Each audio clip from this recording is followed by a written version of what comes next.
The piano is killing it.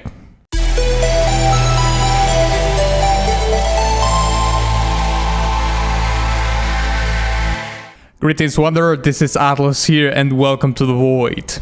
Today I'm going to be reacting and breaking down a song called A Spiral of Erebos from The Legend of Heroes Trails of Cold Steel Part 3. I am not familiar with this video game, but I am familiar with the IP because I did previously a breakdown of another song from this series, from the Legend of Heroes series called Unfathomable Force. I think it's the name of it. Unfathomed Force. It's the name. Yeah. So in case you want to check that out, I'm gonna leave it in this card right here, okay? But also I'm gonna leave it in the description of this video.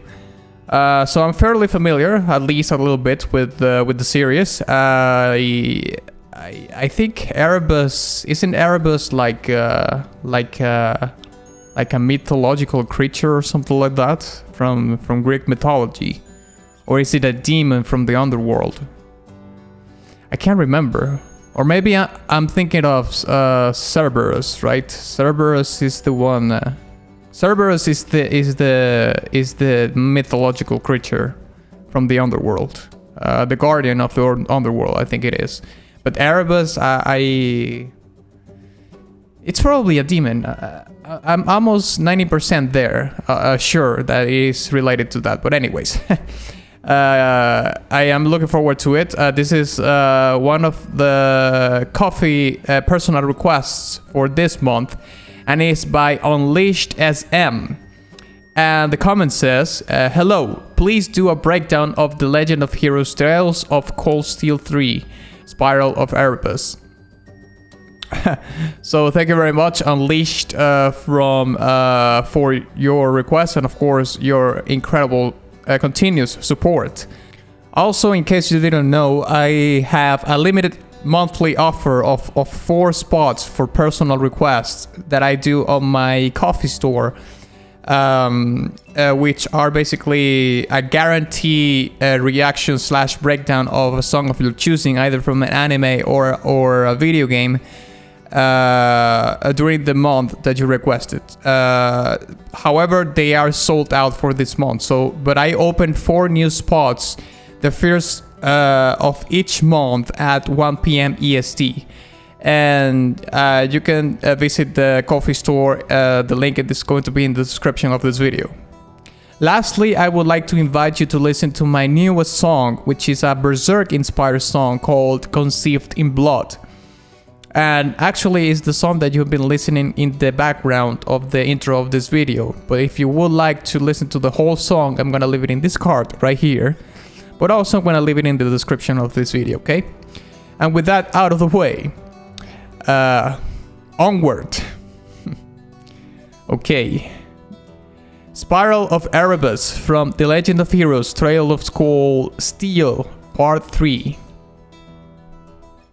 Boom.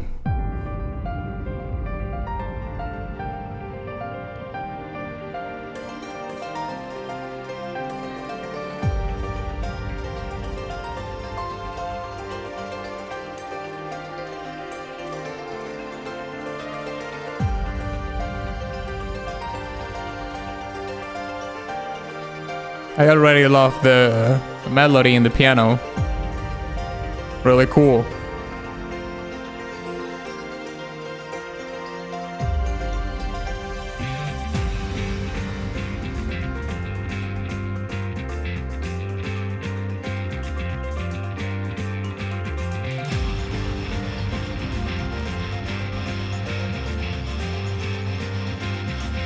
The piano is killing it.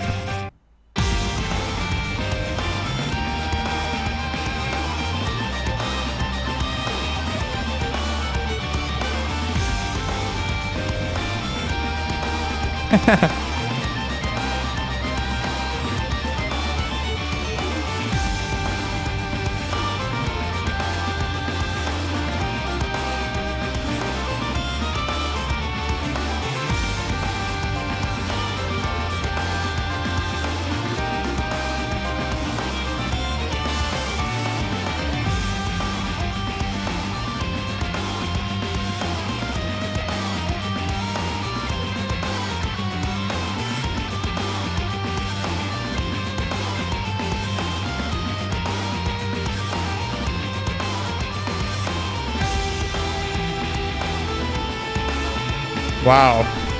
That was a great transition.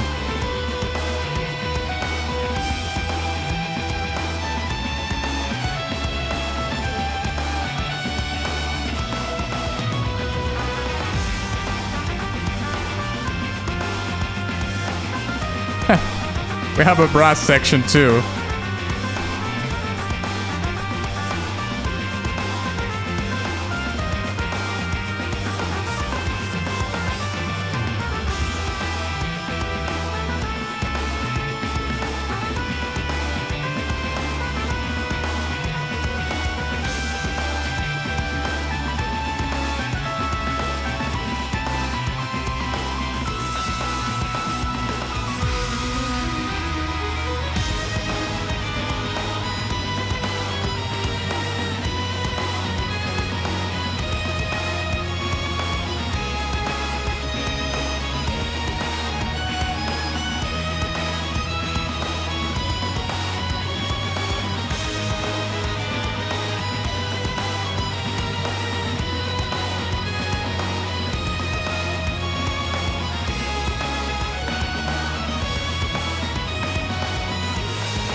Yeah, this is really good.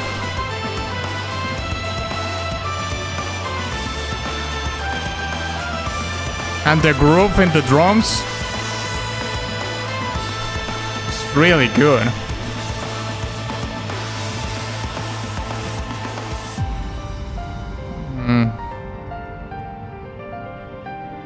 That was really good. It looks like it ends with the beginning, basically.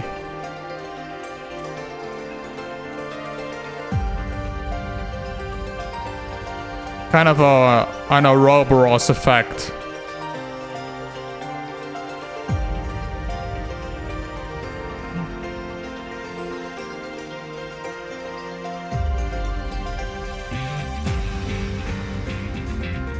Yeah, this is basically the intro of the track.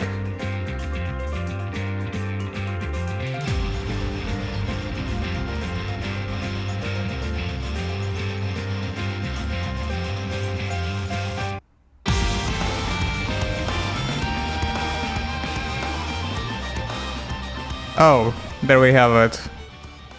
Yeah, it's supposed to loop, of course. There we have it? Yeah, there we have it. Yes, this song is really good. I mean, the transitions are very simple, but they are incredible. They are like they sound like a very they sound very seamless. That's what I'm trying to say.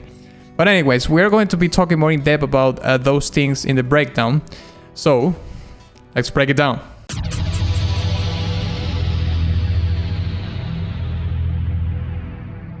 Okay, so there's a couple of things, of course, that I would like to talk about this track.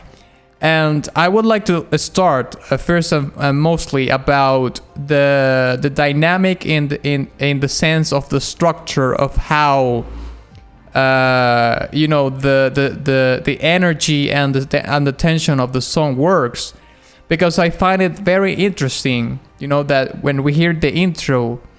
This is, of course, it's fairly common, you know, to hear the intro, which is the build-up of the song, and that carries on to something that has more energy and releases the tension of it, which is actually what happens, right? We start with a very standard way of starting a song. You do something very tamed. In this case, my favorite part. One of my favorite parts, it's basically the intro, because we hear the piano just taking the center point or the spotlight of the track, doing this beautiful melody, accompanied with a very lush, sparkly synthesizer, right? I love that part. But of course, you can start listening other instruments coming in, like the bass, to give you like the premonition of that something very groovy is about to start, which is actually the case. But what I find very interesting about the combination of this intro and what you could arguably say it's the verse of the song,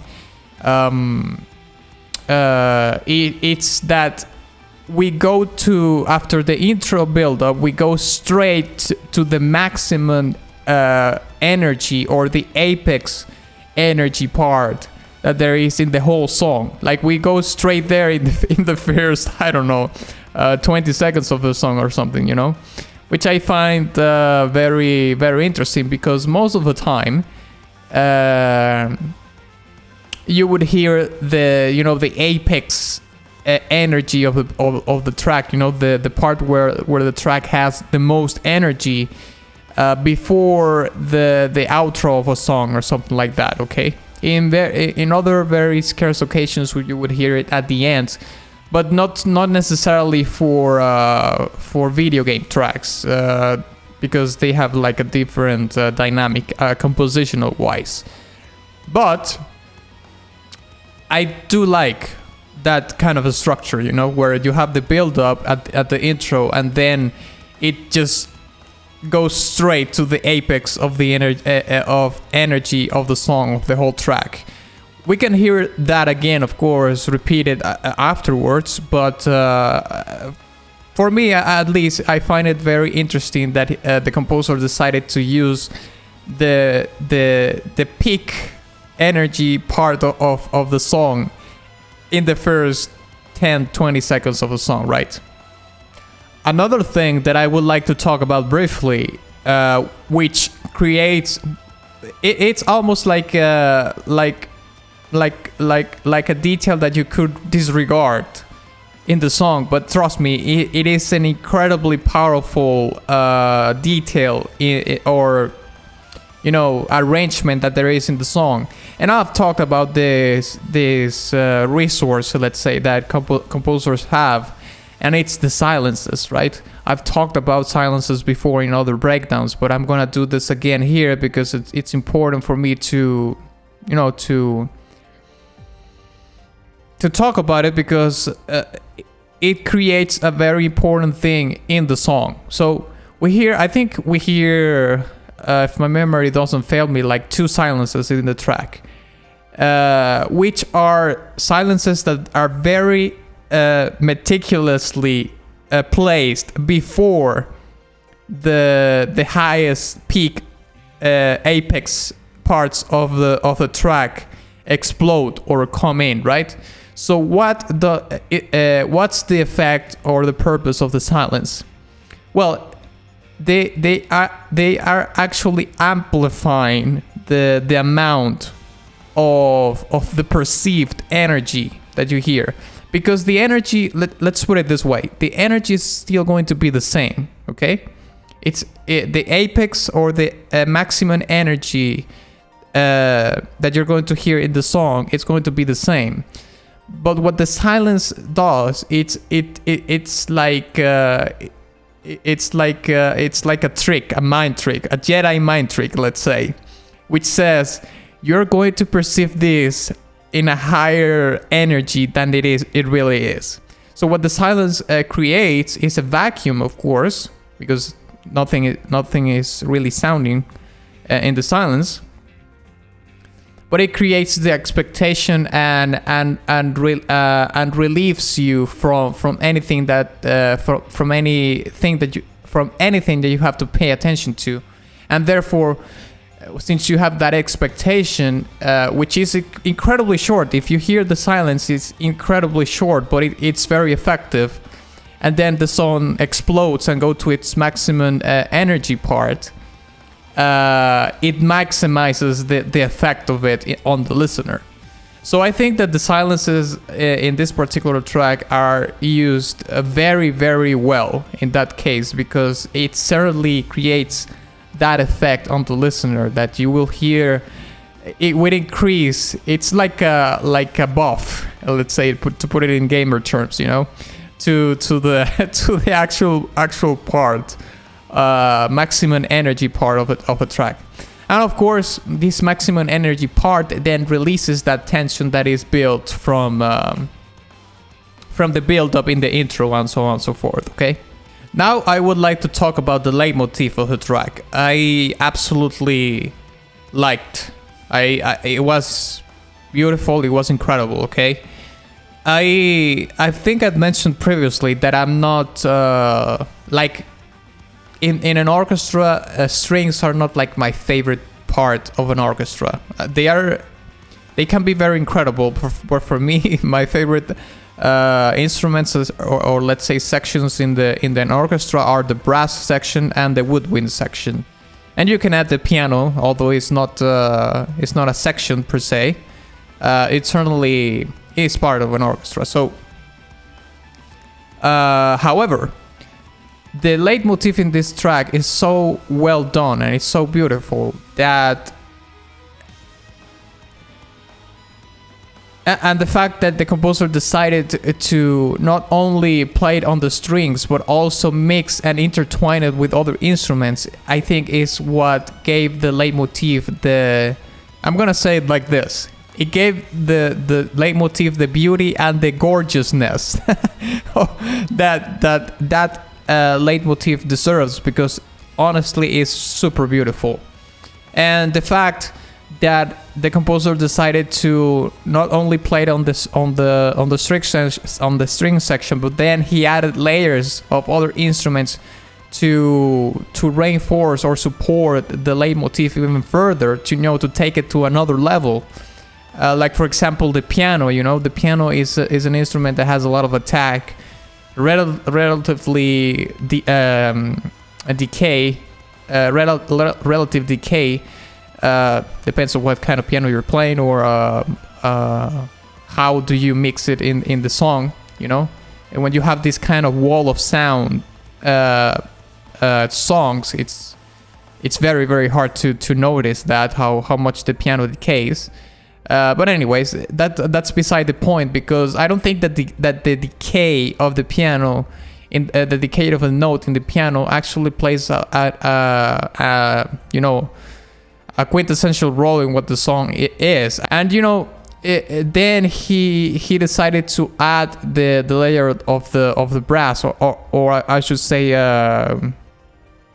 I don't really necessarily think that it's a brass section. I think it's actually a solo instrument, but at the same time, I don't even think it's a real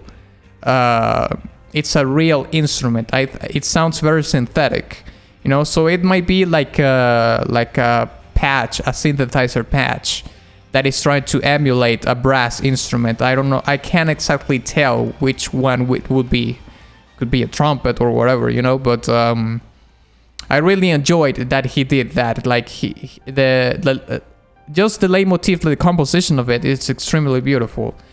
Of course, it's very common to hear the leitmotif of songs in string sections, but then he had the other layers, the piano, and then he decided to do it with the synthesizer patch that sounds like a brass instrument. And the chord progression that is going behind that, it's extremely simple, but it works so well. The choir chord progression that is behind it. And I have talked about this previously too, that sometimes less is more. Sometimes you don't have to do super complex things, or add too much arrangements to it. Something simple can go a long way, and that's what happened with the choir arrangement that you hear in the background. They are extremely simple, but that's what they needed to be. You didn't need to bite more than you can chew.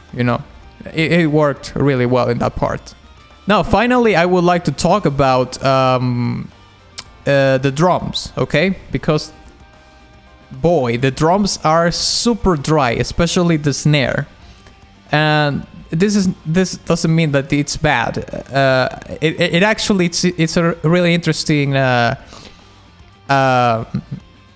how do you say direction in the mix of the track, because like I said before, after the intro of the track, it goes straight to the highest energy point of the track. So you need a foundation, which is the drum kit, that can cut through all that wall, so you can hear the groove of the track, which is of course built very much or quintessentially by the drums, and it's built upon it by, I would say, by the bass and also the guitar, the electric guitar riff, what's very rhythmic too.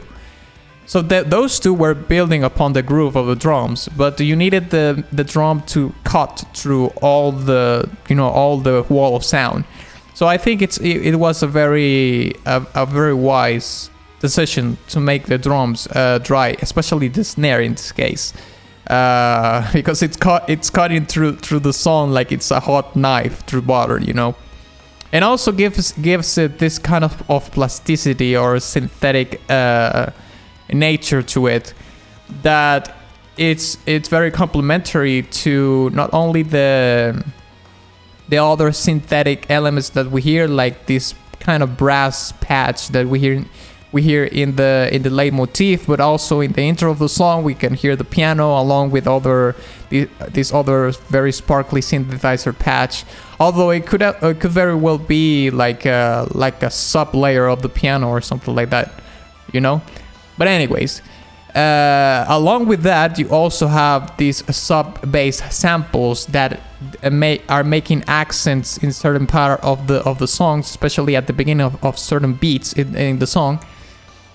So you have like a degree of layers of synthetic elements in the song, but also very organic ones, like the string section, for example, the string section and the piano would be like the most organic ones along the track. So there seems to be also like a little bit of a balance in between the synthetic elements and the organic elements of the track, which could potentially play a role in how the video game is, like the storytelling of the video game is, because maybe this is like a fantasy science fiction kind of thing,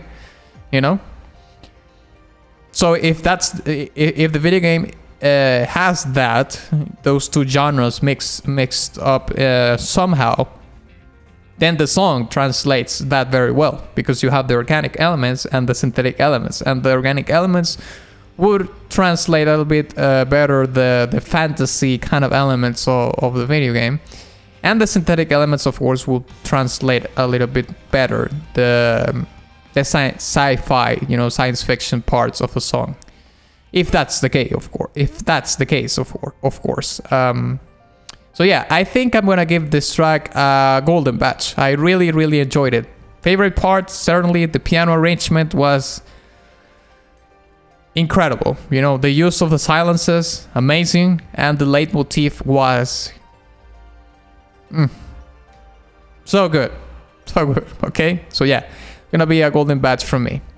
So thank you very much for watching this video. If you enjoyed it, please give it a like and share it with your friend. Also, please don't forget to visit my Patreon in case you want to sway the vote towards what I'm going to be breaking down next. Also, visit my Ko-fi profile in case you want to make a one-time contribution, or my Ko-fi store in case you want to make a request for a personal request that I open 4 spots the first of each month at 1 p.m. EST, okay? Or my Teespring shop in case you want merch and all that jazz.